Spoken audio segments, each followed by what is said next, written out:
Ikalawang season ng The Clones Ka Voice of the Star segment ng Eat Bulaga, malapit nang magsimula. Cowboys ni Miley Cyrus, Daryl Shane Jandani. Cowboys ni Michael Bolton.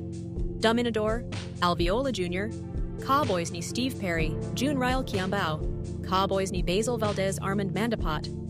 Cowboys ni Gary Valenciano Lucky Robles. Cowboys ni Matt Monroe Roel Carreño. Cowboys ni Elvis Presley Jerome Everdome. At Cowboys ni Karen Carpenter, Jean Jordan Abina.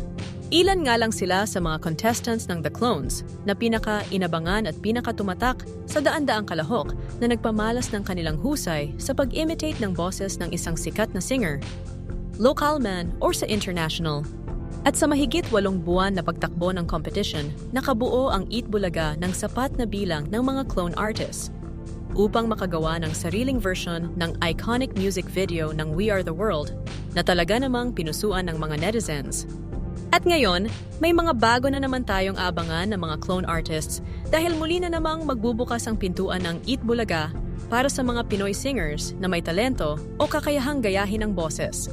O kaya naman ay natural na may pagkakahawig ang boses sa isang sikat na singer sa Pinas o kaya naman sa ibang bansa.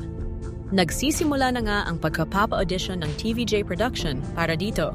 Sa Facebook post nga ng isa sa mga senior researcher ng show na si Sir Oreo Fuyok o Oreo Black, sinabing may ka-voice ka bang singer na para bang ikaw ang original? Saan mo siya dalahin? Audition na! PM me for more details. Ano? Tara! At nito nga lang nakaraan ay nasa Clowns Republic Comedy Bar. Sila Direk Oreo, kasama si Dabarkads Main Mendoza at ibang clones gaya ni Stephen JC ang ka-voice ni Freddie Mercury para humanap ng mga maaring maging contestants sa paparating na The Clones Season 2. Excited na nga ang manonood sa pagsisimula ng ikalawang season ng The Clones.